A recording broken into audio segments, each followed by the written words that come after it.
Thank you. Before we get to the speeches, I'd like to tell you a story. All about how Kevin Dorothy's life got flipped, turned upside down. I'd like to take a few minutes, just sit right there.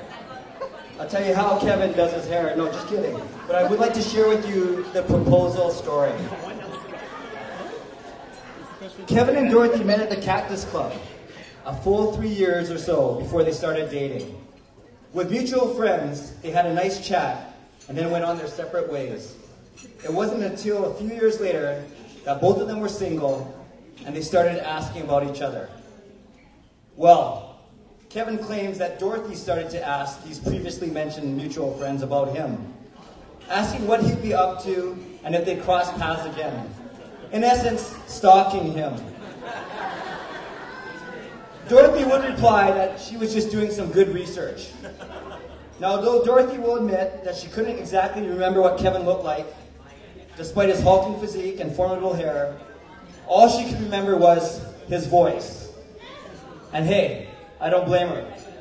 That thing registers 7.8 on the Richter scale.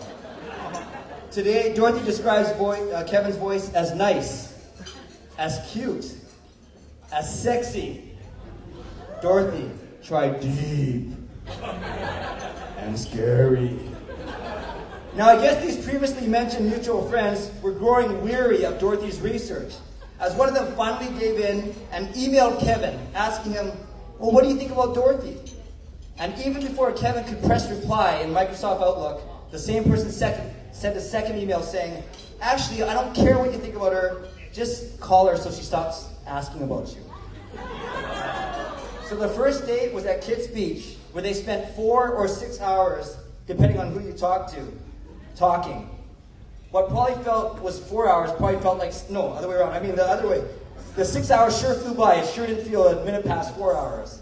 And the date went so well that Kevin was actually late for a shift at Earl's. He strolled into the restaurant with a big smile on his face, laughing all the way to the kitchen, his booming voice breaking hundreds of dollars in dishes in the process. 5 months prior to the big day, Kevin went ring shopping in what was supposed to be a surprise. However, one of Dorothy's friends, one of the bridesmaids here, not Mary, mentioning any married names, Mary, told Dorothy the news.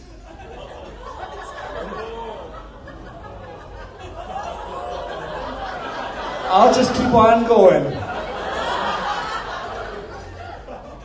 Thankfully, Kevin didn't tell Mary when he was actually going to propose. Or maybe that's wrong, but they can figure that out later. But he did do the right thing and asked Dorothy's parents for permission first. He invited himself over and found himself staring at Mr. Tong's back as he hovered over the stove, concentrating on his noodles. Kevin, being a man of few but very loud and deep words, politely refused Mr. Tong's constant and repeated offers to eat noodles, instead asking the biggest question of his life to this point.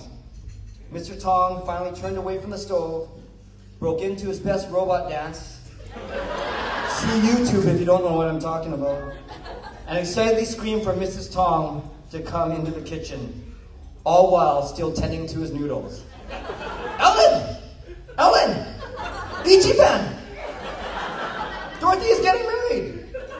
Want some noodles?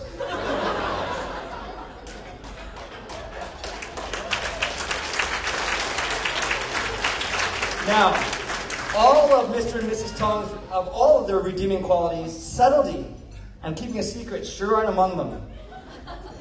They must be hanging around Mary too much. Because after that day, Mr. Tong in particular would call Dorothy often, very often. Now, there's nothing wrong with a loving father calling his only daughter, checking in, especially when she doesn't live at home.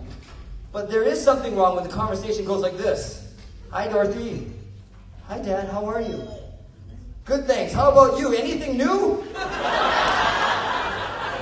Things are great, Dad. Same old, same old. Oh, okay. So nothing new then? Nope. Nothing out of the ordinary, Dad.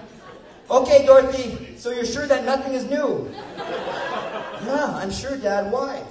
Oh, just wondering if anything is new, you know.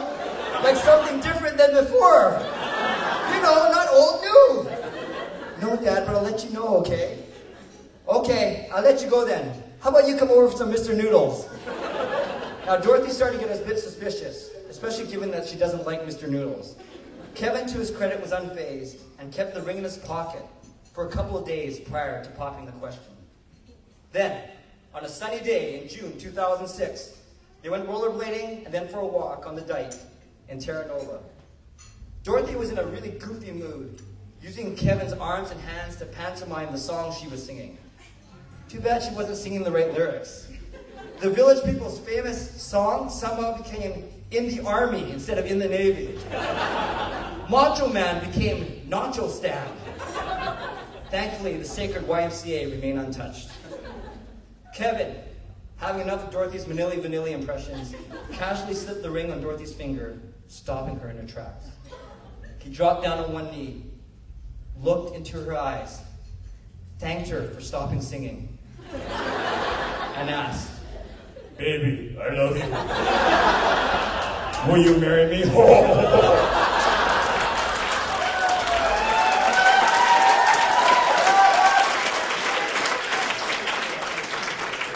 Dorothy's first response was hardly affirming. "Oh my gosh, are you serious?" "Oh, yeah." The rest, as they say, is history.